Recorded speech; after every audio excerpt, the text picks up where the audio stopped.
La Comunidad Valenciana en España es una región particularmente atractiva por sus playas que dan al Mediterráneo, historia, riquezas culturales, gastronomía y fiestas populares. Uno de sus destinos es la ciudad de Gandía, donde se puede disfrutar de dos experiencias muy particulares.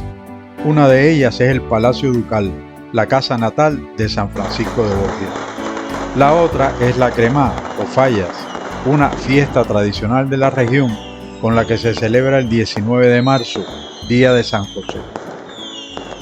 Durante la Cremà se prende fuego a las fallas, como se denominan las esculturas de cartón o madera fabricadas por los artistas locales para quemarlas en medio del jolgorio.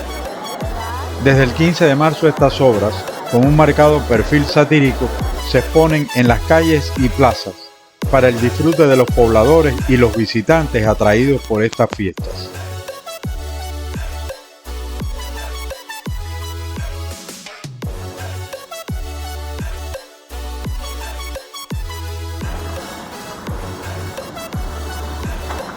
A las 10 de la noche del 19 de marzo, el espectáculo comienza con la quema de las esculturas infantiles.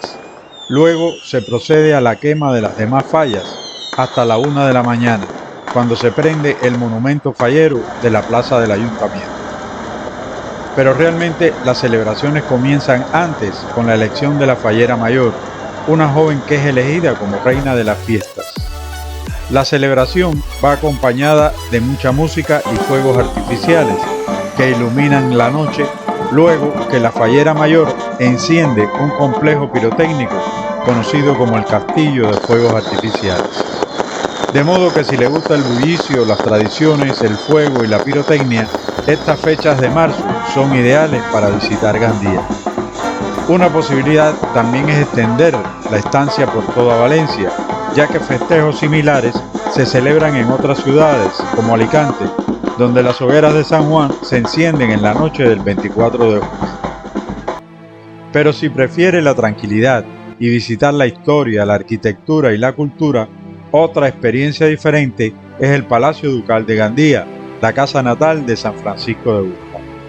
Esta edificación es considerada una de las mansiones señoriales más importantes de la Corona de Aragón.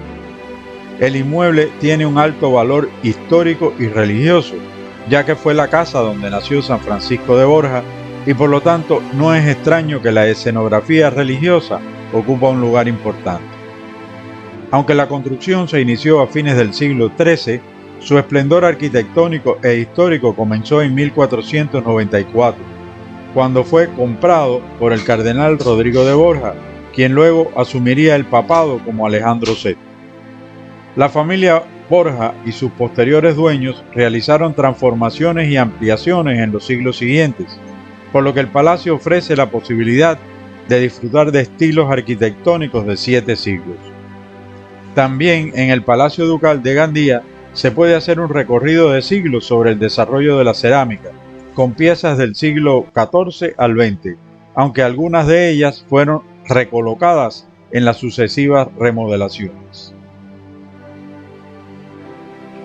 Otra de las obras artísticas que resaltan son los lienzos en los techos, que constituyen una impresionante colección de motivos religiosos.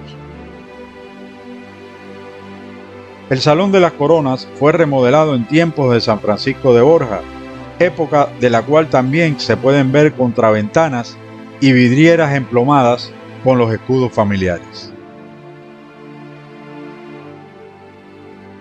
Entre los espacios y objetos de marcado sentido religioso resalta la máscara mortuoria de San Francisco de Borja.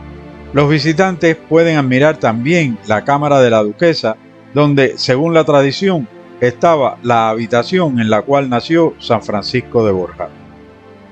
Ubicado en el centro de la ciudad, el Palacio de los Borja en Gandía quizás no tenga la fama de otros inmuebles similares, pero sin dudas constituye un encuentro memorable con la historia, la arquitectura, la religión y el arte. Si te interesan estos temas, suscríbete al canal para seguir descubriendo algunos de los sitios más dignos de interés de nuestro planeta.